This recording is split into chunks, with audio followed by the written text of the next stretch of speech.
राधा एक middle class family से थी। राधा घर में सबसे बड़ी थी और वो 3 भाई बहन थे। भाई सबसे छोटा था। राधा पढ़ने में अच्छी थी। घर वालों के इतने सक्षम न होने के बावजूद भी राधा ने कोचिंग लेकर अपनी एमएससी की पढ़ाई जारी रखी थी। सभी रिश्तेदारों ने राधा और घर वालों को टोका था कि ज़्यादा पढ़ी लिखी लड़की हो तो भी हमारी कास्ट में शादी में प्रॉब्लम होती है, इसलिए लड़की को ज़्यादा मत पढ़ाओ। हम मिडिल क्लास फैमिली में ऐसा ही होता है, सब कुछ शादी के लिए ही होता है। हर लड़की की तरह राधा की भी यही ख्वाहिश थी कि उसे ऐसा पति मिले जो उसे समझे। समाज और रिश्तेदार की वजह से अब राधा के घर वाले भी उसकी शादी की जल्दी करने लगे। शादी के लिए कई रिश्ते भी आए, लेकिन शादी के लिए जब कुंडली मिलाई गई तभी घर वालों को पता चला कि राधा की कुंडली में कुछ दोष है, जिसके कारण कहीं भी बात नहीं बन पा रही थी। बस इस बात से रिश्तेदारों को और बातें बनाने का मौका मिल गया था। कई रिश्ते केवल इसी वजह से ही नहीं हो पाए, लेकिन कुछ ही समय के बाद राधा की कुंडली अशोक से मिली। अशोक ज़्यादा पढ़ा लिखा नहीं था। अशोक की एक कपड़े की दुकान थी जिससे उनका गुजारा चल जाता था। जिस तरह का लड़का राधा अपने लिए चाहती थी, अशोक वैसा तो नहीं था, लेकिन अशोक और राधा की कुंडली मिल गई थी। राधा के पिता ने जब राधा को अशोक की तस्वीर दिखाई तो राधा को लड़का दिखने में अच्छा ही लग रहा था, लेकिन राधा का मन नहीं मान रहा था। इसलिए पिता ने जब पूछा कि क्या करे बता, तो राधा ने कहा कि मुझे नहीं करना। मम्मी ने कहा क्यों, क्या हुआ, तेरा दिमाग सही है, इतना अच्छा लड़का है, ऐसे नखरे करेगी तो हमेशा यही बैठी रहेगी। एक तो कुंडली किसी से मिलती नहीं, और जब वो शादी के लिए तैयार है, सब कुछ अच्छा है, तो तुझे नाटक आ रहे हैं। क्या खराबी है लड़के में। माँ यह सब राधा को सुना ही रही थी, लेकिन राधा के पिता ने बात समझी और कहा ठीक है बेटा, और ढूंढते हैं। जब अशोक के घर वालों की तरफ से फ़ोन आया यह पूछने के लिए कि हम आ जाएं घर और परिवार देखने, तो राधा के घर वालों ने कहा हम आपको बता देंगे। इस बात से वो भी समझ गए थे कि उनकी तरफ से हाँ नहीं है, इसलिए उन्होंने फिर दूसरी बार फ़ोन नहीं लगाया। उसके बाद राधा के लिए फिर से रिश्तों की तलाश शुरू हो गई।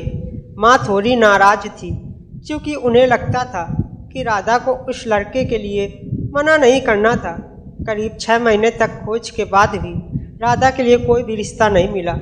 अब पिता के चेहरे पर भी परेशानी थोड़ी ज़्यादा दिखने लगी थी, और यह बात राधा को साफ दिखाई दे रही थी। कई रिश्ते देखे, लेकिन फिर वही दोष आ रहा था। मम्मी इस दौरान राधा को ताने मार ही रही थी। आखिर एक दिन राधा की माँ ने यह कहा कि अब भी हम अशोक से बात करके देखते हैं, शायद तुम दोनों की जोड़ी ही बनना तय हुआ हो, अगर तू हाँ कहे तो। मम्मी के ताने और पापा की परेशानी को देखते हुए राधा ने इस बार हाँ कह दिया। माँ के कहने पर पिता ने अशोक के पिता को फ़ोन किया। पता चला वो भी अभी तक तलाश में ही थे। कुछ बातें हुई, थोड़े बहाने बनाए गए इतने दिनों तक बात न करने के लिए, और संडे को मिलना तय हुआ राधा के घर पर। अशोक अपनी फैमिली के साथ आया।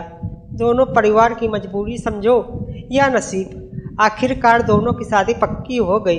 राधा ने भी सोचा क्या पता शायद वो ही उनके बारे में गलत सोचती होंगी, वो मुझे समझेंगे और जो मैं चाहती हूँ वो करने दे।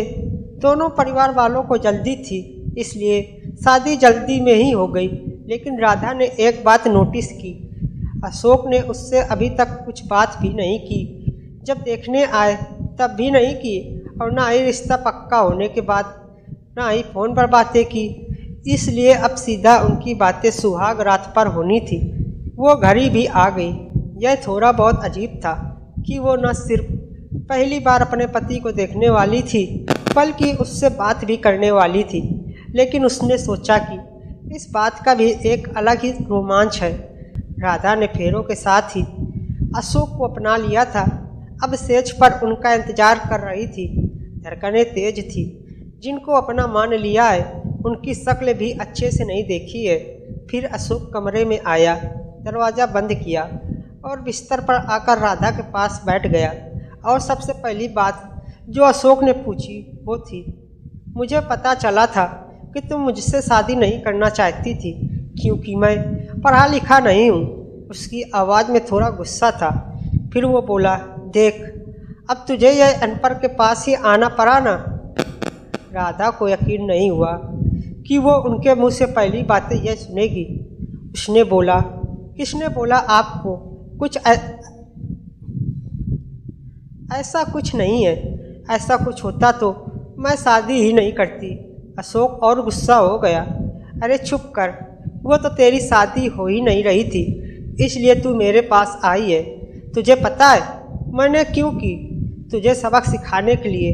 अब देखना तुझे कैसे मैं एक नौकरानी बनाकर इस घर में रखूँगा। एक पढ़ी लिखी नौकरानी, और सुहाग रात तो दूर की बात, मैं तुझे छूऊंगा भी नहीं। किसी भी लड़की के लिए पहली रात अपने पति से ये सुनना बहुत ज़्यादा परेशान करने वाली बात होगी, और राधा को इस बात ने बहुत परेशान किया। 1 मिनट में उसे लगा कि क्या उसने कोई गलती कर दी। शादी करके उसकी आंखों से आंसू झड़ने लगे। सारी रात उसने बिना सोए निकाल दी। अगले दिन वो घर के काम में लग गई। सास ससुर का स्वभाव अच्छा ही था। काम करते करते उसके दिमाग में उनकी कई बातें ही चल रही थी। रात फिर अशोक कमरे में आया। राधा कुछ काम कर रही थी। अशोक फोन पर अपने दोस्त से बात कर रहा था। कह रहा था कि मैं इसका घमंड ठिकाने पर लगा दूंगा और भी ना जाने क्या क्या। राधा के तो शादी और पति के अरमान पर जैसे पानी फिर गया। राधा का जी तो चाहा कि वो अभी घर चली जाए, लेकिन फिर उसे अपने घर वालों की परेशानी का ख्याल आया। फिर कुछ देर चुप रहने के बाद उसने सोचा, वो जो चाहे करे, उन्हें करने देती हूँ, लेकिन मैं अपना काम करती हूँ। तब से वो सिर्फ अपना काम करने लगी, क्योंकि उसके पास कुछ और चारा भी नहीं था। कहीं न कहीं वो यह समझ गई थी कि अशोक उसे दुखी करना चाहता है। अगर वो उसका उल्टा करेगी तो ऐसा दिखाएगी कि उनकी इन बातों से उसे कुछ फर्क नहीं पड़ रहा है, तो शायद अशोक का यह खेल बंद हो जाए। आखिर पढ़ा लिखा होने से कुछ तो फर्क पड़ता है। राधा ने जीवन की इस सबसे बड़ी चुनौती को भी स्वीकार किया। उसने घुटने नहीं टेके। उसने सोचा कि रोना नहीं है, बातों को ठीक करना है। जब तक उसके हाथ में उसने यही किया। वो बेवजह खुश रहने लगी।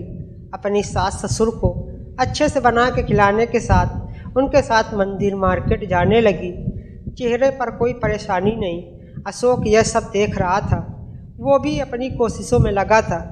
करीब 20 दिन बाद ही उसके चेहरे का रंग उड़ने लगा। उसे लगा कि राधा को तो कुछ फर्क नहीं पड़ रहा है, तो वो इसी बात से दुखी होने लगा। इस दौरान उसका दोस्तों से बातें शेयर करना जारी था। राधा का यह प्लान काम किया। अशोक के सब्र का बांध टूट गया। और फिर एक रात जब राधा कमरे में गई, तब अशोक ने दरवाज़ा बंद किया और ज़बरदस्ती उसे पकड़कर बिस्तर की ओर ले जाने लगा। लेकिन इस बार उसे राधा का वो रूप दिखाई दिया जो उसने सोचा भी नहीं होगा। राधा ने अपना हाथ जोर से झटका मार के छुड़ाया। कहा कि क्या कर रहे हो आप? अशोक जैसे घबरा सा गया। उस दिन सुहाग रात पर आप कह रहे थे कि आप मुझे छुओगे भी नहीं, तो लगता है आज आपके उन आवारा दोस्तों ने फिर आपको कुछ सिखाया है, जो आप मेरे साथ ज़बरदस्ती यह हरकत कर रहे हैं। अशोक बोला, मैं तुम्हारा पति हूँ। राधा ने कहा कि हाँ, आप पति हैं और मुझसे प्यार कर सकते हैं, लेकिन यह प्यार नहीं है, यह कुछ और है। मैं तो आपके लिए ही आई थी सब कुछ छोड़कर आपके घर आपके साथ रहने, लेकिन आपने आते ही मुझे नौकरानी बना दिया। सबक सिखाने की बात करने लगे। अब आप मुझे तब तक नहीं छू सकते जब तक मैं नहीं चाहती, और जब तक मुझे नहीं लगता कि आप मुझसे सच में प्यार करते हैं। उसी पल से राधा ने अशोक की आंखों में बदलाव देख लिया था। उसे पता था कि अशोक का गुस्सा उस गलत फहमी की वजह से है, उस ना की वजह से, लेकिन उस बात से आगे बढ़ना होगा। अशोक बुरा इंसान नहीं था। उस रात के बाद वो राधा से नज़रें भी नहीं मिला पा रहा था, चुपचाप रहने लगा था। समय बीतता गया। शादी को 5 महीने हो गए थे। राधा अब अशोक को परख रही थी और इस दौरान उसे समझ आ गया था कि अशोक कैसा है। एक ही घर में रहकर अपने ही पति के साथ ऐसा रह करना अब उसे भी चुभने लगा। एक रात उसने कह ही दिया, छोड़ो सब पुरानी बातें, चलो ना एक नई शुरुआत करते। मुझसे जो गलती हुई आप माफ़ कर दो। अशोक चुप रहा, कुछ नहीं बोला। आखिर राधा ने इतने दिनों तक उसे दूर रखा। राधा ने फिर एक बार बोला, इस बार थोड़ा ज़्यादा प्यार से, अरे छोड़ो, इधर एक बार देख तो लो, जो हुआ सो हुआ। इस बार अशोक पिघला, मुरा और राधा की आंखों में देखकर जैसे उसका गुस्सा पता नहीं कहाँ गया। बोला, तुम मुझे माफ़ कर पाओगी? राधा ने बोला, हाँ मैंने कर दिया। एक दूसरे से बात करने की ही देर थी। उस रात से उनकी नई शुरुआत हुई। दोनों को लगने लगा कि वो एक दूसरे के लिए ही बने हैं। दोस्तों, आपको यह कहानी कैसी लगी हमें कमेंट कर ज़रूर बताएं और इसी तरह की अच्छी कहानियों के लिए आप हमारे चैनल को सब्सक्राइब करें। धन्यवाद।